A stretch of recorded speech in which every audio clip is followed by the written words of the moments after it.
Good morning students. मैं कीर्ति Paroha 12th biology की class में आपका बहुत स्वागत करती हूं। और बच्चों, आज हम पढ़ेंगे 5th यूनिट का एक और जो टॉपिक है जीव और समष्टियां।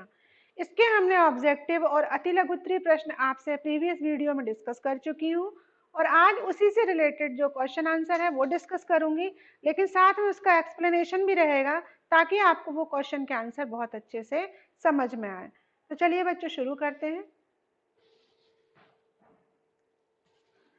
सबसे पहला प्रश्न है, इकोटाइप से आप क्या समझते हो? बहुत इजी है, आप सबको बहुत अच्छे से बनता भी होगा।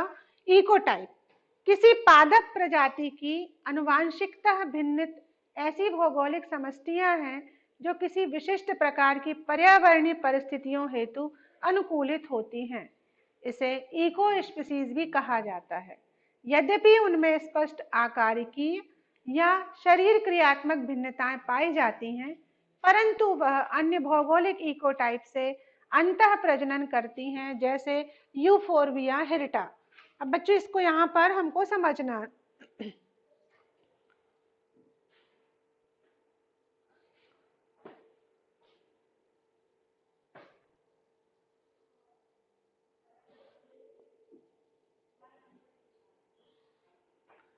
चलिए, इकोटाइप। इकोटाइप यहाँ पादप लिखा है, लेकिन आपको ये समझना, पादप प्रजाति के अनुवांशिकता भिन्नित, अनुवांशिकता भिन्नित अर्थात जो जेनेटिकली रूप से अलग अलग हो, थोड़ा उनमें मॉडिफिकेशन हो। भौगोलिक समष्टियां, भौगोलिक समष्टियां मतलब किसी क्षेत्र विशेष में। फिर अब इसके बाद फिर तीसरा पॉइंट क्या आया?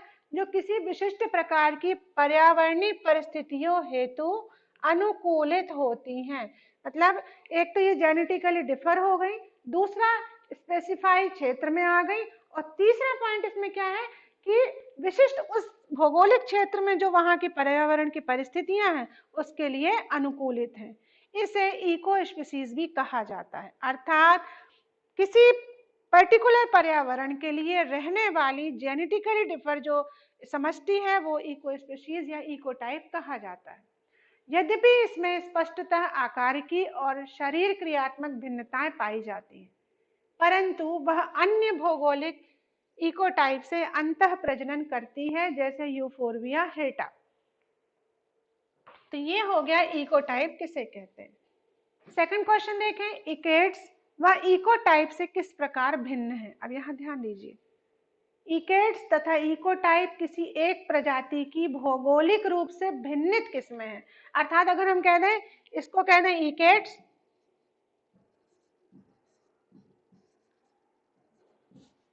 इकेट्स, और दूसरे को हमने कह दिया इकोटाइप। ठीक है, ये कैसी कैसी किस्में हैं?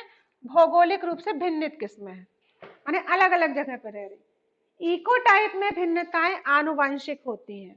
ठीक है, अब यहाँ इकोटाइप में कैसी भिन्नताएं पाई जाती है? आनुवंशिक भिन्नता। बस इतना सा डिफरेंस है और आपको ये क्वेश्चन पूरा याद हो जाएगा। तो ये हो गया आनुवंशिक भिन्नताएं, मैं शॉर्ट में लिख रही हूँ। और इकेट्स में क्या होता है?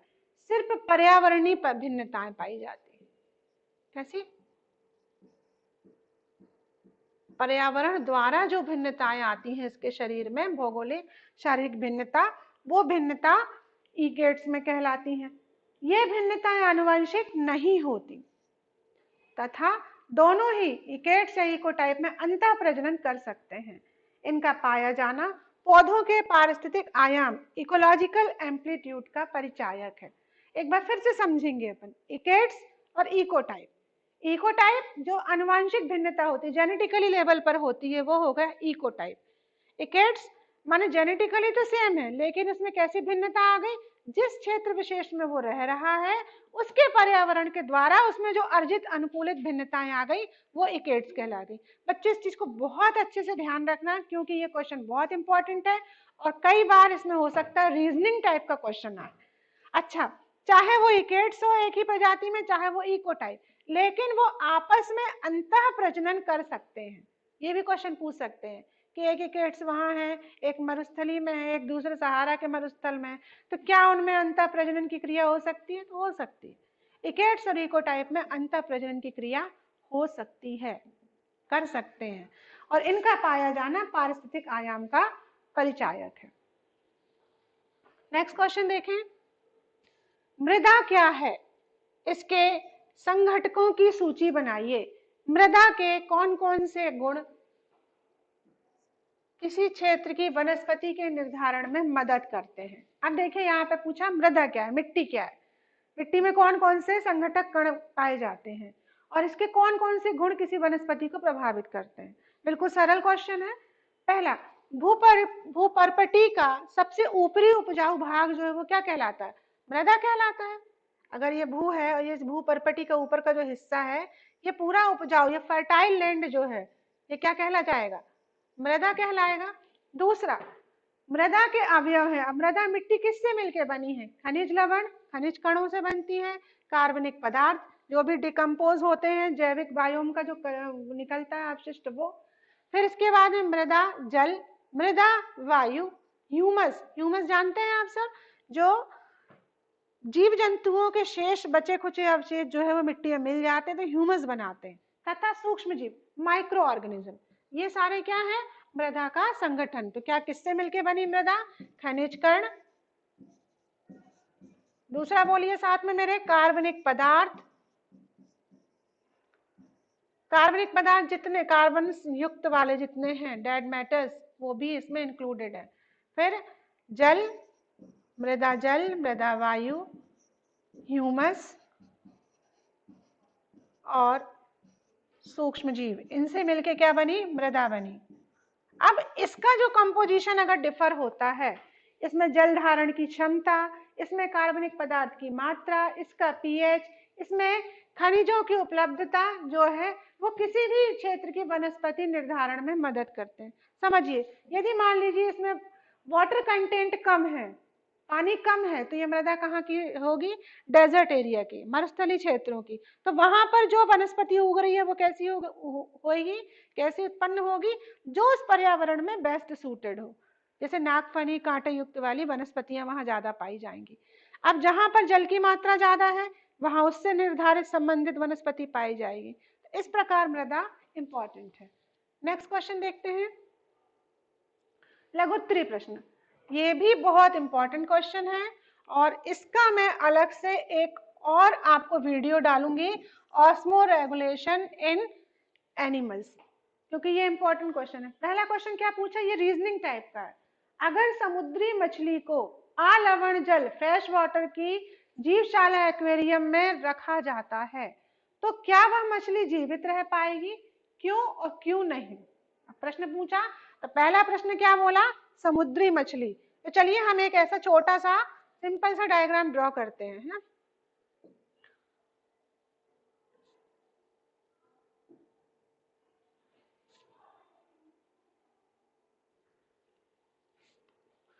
अब देखते हैं हम यहाँ पे, तो सबसे पहले प्रश्न क्या आया, एक समुद्री मछली, इसको हमने लिख दिया समुद्री मछली। ठीक है, ये हमने प्रश्न पूछा, अपन ने उसके हिसाब से इसको समझना चालू किया। दूसरा, उसको कैसे पानी में रखा जाए, फ्रेश वाटर, कौन सा वाटर रखा है यहाँ पे, स्वच्छ जल,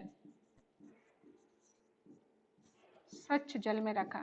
ठीक है, अब उनने क्या पूछा, क्या यह मछली जीवित रह पाएगी और क्यों नहीं। ठीक है, अब देखिए, सबसे पहले शरीर में परासरण नियमन करना किसी भी मछली या जीव के लिए आवश्यक है। ऑस्मो रेगुलेशन, ऑस्मोसिस की क्रिया क्या होती है, क्या होती है, आप सबको अच्छे से मालूम है कि जल के अणु कहाँ जाते हैं, मतलब क्या होता है, दोनों ओर, दोनों तंत्रों में जो उनका सॉल्ट सिस्टम है, जो लवण सिस्टम है, जो सांद्रता है वो कैसी होती है, प्रवृत्ति होती है कि जो सांद्रता है वो दोनों ओर बराबर रह पाए, वो तो ऑस्मो रेगुलेशन कहलाता है। तो ये सिर्फ फिजिकल ना होकर के बायो में होती है तो बायो फिजिकल हो जाती है। तो किसी भी जीव, चाहे वो मछली हो चाहे कोई और अन्य जीव हो, उसके लिए ऑस्मो रेगुलेशन या परासरण नियमन बहुत आवश्यक है। लवण जल की मछली के रक्त में लवण की मात्रा समुद्री जल की मात्रा से कुछ कम होती है। अगर मान लो ये समुद्री मछली है, समुद्री जल में है, तो समुद्री जल में तो वैसे लवणों की सांद्रता ज्यादा रहती है, लेकिन इसके शरीर के अंदर सांद्रता कम रहती है। जल से हानि की पूर्ति करने हेतु वह हमेशा जल का अंतर्ग्रहण करती रहती है।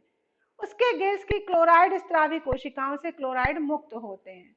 इस कारण निष्क्रिय रूप से जल की भी शरीर से नियमित हानि होती है।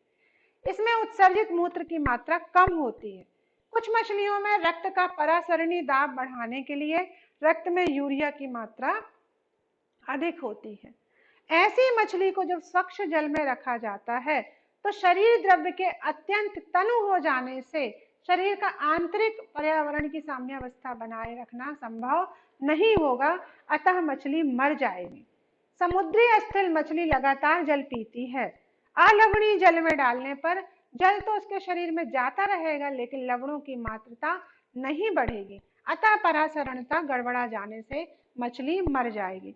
अब देखो यहाँ स्वच्छ जल में क्या है, लवणों की मात्रा कैसी है, यहाँ पर लवण कम है स्वच्छ जल होने के कारण, नहीं तो समुद्र में रहती थी इसमें लवण ज्यादा होते। इसके शरीर के अंदर अब यहाँ पर लवण जो है वो मौजूद है, यहाँ अधिक लवण है। तो अब जब ये स्वच्छ जल में डाली जाएगी तो यहाँ पर पानी तो इसके शरीर के अंदर जाता जाएगा, जिससे क्या हो जाएगा, उसका शरीर द्रव्य अत्यंत तनु हो जाएगा और उसका जो ऑस्मोरेगुलेटरी सिस्टम है जो कि समुद्री जल में रहने के लायक है वो यहाँ स्वच्छ जल में नहीं मिल पाएगा, इससे मछली मर जाएगी, अतः मछली मर जाएगी। तो ये है इसका आंसर। इसका एक अलग से वीडियो मैं आपको दूंगी जिससे आप बहुत अच्छे से समझेंगे ऑस्मोरेगुलेशन। अब एक सेकंड क्वेश्चन देखो, अधिकतर जीवधारी 45 डिग्री सेंटीग्रेड से अधिक तापमान पर जीवित नहीं रह सकते, ये कॉमन हो गया। कुछ सूक्ष्म जीव ऐसे आवास में जहां तापमान 100 डिग्री सेंटीग्रेड से भी अधिक है कैसे जीवित रहते हैं? नॉर्मली कहते हैं 45 डिग्री पर जीवित नहीं रह पाते उससे अधिक तापमान पर, लेकिन जहां 100 डिग्री सेंटीग्रेड है वहां पर भी कुछ माइक्रोब्स कैसे जीवित रहते हैं उसको बताना है। तो ये बताना है हमको कि अधिकांश कोशिकीय जीवों में उपापचय की सभी क्रियाओं का आधार होता है। उपापचयी क्रियाएं एंजाइम की सहायता से संपन्न होती हैं और जो एंजाइम रहते हैं वो 45 डिग्री से अधिक पर वर्क नहीं करते, उनका विकृतीकरण हो जाता है, बहुत कम ताप पर ये अक्रिय भी हो जाते हैं। मनुष्य के लिए अनुकूल ताप कितना है? 37 डिग्री सेंटीग्रेड है। आर्कीबैक्टीरिया एक ऐसे जीव हैं जो उच्च ताप की परिस्थितियों में रहने में सक्षम होते हैं। कुछ थर्मल स्प्रिंग जो गर्म झरने हैं वहां पर तापमान 100 डिग्री सेंटीग्रेड से भी अधिक होता है। इन जीवों में अधिक ताप सहन करने हेतु निम्न अनुकूलन होते हैं। तो ये 100 डिग्री सेंटीग्रेड पर जीवित है तो क्यों है? क्योंकि पहला इनमें ताप स्थायी एंजाइम की उपस्थिति होती है, इसके कारण का मेटाबॉलिज्म सिस्टम भी होता है उसी के अनुसार सेट हो जाता है। दूसरा, कोशिका कला के शाखित श्रृंखला लिपिड इन्हें उच्च ताप सहन करने में सक्षम बनाते हैं। ब्रॉन्ज्ड चेन लिपिड पाए जाते हैं। नॉर्मल लिपिड में क्या होता है, इतने डिग्री पर तो लिपिड मेल्ट होकर पिघल जाएगा, तो कोशिका कला के शाखित श्रृंखला लिपिड इनको सक्षम बनाते हैं। और तीसरा, पेप्टिडोग्लाइकन रहित विशेष प्रकार की कोशिका भित्ति पाई जाती है। तो ये 3 पॉइंट आपको ध्यान रखना बच्चों। नेक्स्ट क्वेश्चन देखते हैं।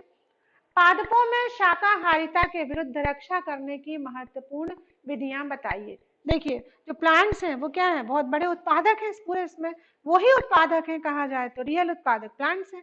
अब प्लांट्स हैं तो सारे जंतु प्लांट्स को खाएंगे, तो क्या करते हैं कि अब कुछ पादप ऐसे हैं कि जो बहुत सारे जंतु उनको ना खाएं, उनसे उनकी रक्षा कर सके, तो उन्होंने अनुकूलन का विकास किया। कौन कौन से अनुकूलन? जैसे पत्तियां किसमें बदल जाती? कांटों में, जैसे नागफनी, तने का कांटों में रूपांतरण हो जाता है जैसे बोगनविलिया के कांटे। तो ये नुकीली संरचनाएं क्या करती हैं? जंतुओं से पादप की रक्षा करती हैं। दूसरा, पत्तियों तथा कोमल हरे तन पर सघन रोमों की उपस्थिति, बहुत बारीक बारीक रोम उपस्थित रहते हैं उनके उसमें, जिससे अनेक कीट पौधे के मुख्य भाग तक नहीं पहुंच पाते। दूसरा है रासायनिक बदलाव। क्या करते हैं ये? जहरीले कड़वे घातक रसायनों का विकास कर लेते हैं, उसका श्रावण करते हैं। जैसे कैलोट्रोपिस प्रोसेरा का जो पौधा है उसमें क्या होता है, कार्डियक ग्लाइकोसाइड्स, अगर बकरी वगैरह इनको नहीं खाती हैं, क्यों? क्योंकि इनमें हानिकारक रसायन होता है। दूसरा, अनेक पौधे ऐसे रसायन बनाते हैं जिससे उन्हें खाने वाला जीव बीमार पड़ जाता है। यह रसायन जीवों में आहार ग्रहण करना तथा पाचन अवरुद्ध कर देते हैं, तो उससे जीव इनको खाना पसंद नहीं करते। कुछ रसायन जीव के प्रजनन को गड़बड़ कर देते हैं। उन्हें निकोटीन, स्टिकनीन, कैफीन, अफीम इसी प्रकार के रसायन हैं जो शाकाहारिता के विरुद्ध पौधों की रक्षा करते हैं। चौथा, उन गुणों को बताइए जो जीव में नहीं पर समष्टि में होते। अब ये बहुत इंपॉर्टेंट क्वेश्चन है। जीव और समष्टि के गुणों में अंतर होता है। जैसे जीव का जन्म होता है, उसकी निश्चित जीवन अवधि होती है, मृत्यु होती है, लेकिन समष्टि में ऐसे गुणों के स्थान पर क्या हो जाता है? जन्म नहीं होता, समष्टि का जन्म नहीं, समष्टि में जन्म दर होगी, जीव की मृत्यु होती है लेकिन समष्टि में मृत्यु दर होती है। समष्टि के ऐसे गुण जो व्यक्तिक जीव में नहीं पाए जाते कौन कौन से? पहला हो गया जन्म दर, अर्थात इसे प्रति कैपिटा जन्म के रूप में आंका जाता है। जीव में जन्म दर नहीं होती लेकिन समष्टि में होती। मृत्यु दर, इसका गणना प्रति कैपिटा मृत्यु के रूप में आंकी जाती है, जीव में मृत्यु दर नहीं होती। लिंग अनुपात, सेक्स रेशियो, जीव या तो नर होता है या मादा, ठीक है ना, या एक लिंगी, लेकिन समष्टि में लिंग अनुपात निकाला जाता है। जैसे मनुष्य की जनसंख्या में प्रति 1000 पुरुषों पर स्त्रियों की संख्या को लिंग अनुपात कहा जाता है। चौथा हो गया आयु वितरण, एज डिस्ट्रीब्यूशन। समष्टि में विभिन्न आयु वर्ग बनाए जाते हैं, जैसे पूर्व प्रजननी आयु वर्ग, प्रजननी आयु वर्ग, पश्च प्रजननी आयु वर्ग। प्रत्येक आयु वर्ग में नर व मादा दोनों को ही शामिल किया जाता है। विभिन्न आयु वर्गों का ग्राफी निरूप आयु पिरामिड कहलाता है। इससे समष्टि के बढ़ने, घटने या स्थिर रहने का अनुपात किया जाता है। जीव में यह गुण नहीं पाया जाता। बच्चों नेक्स्ट वीडियो में हम इसके आगे के क्वेश्चन आंसर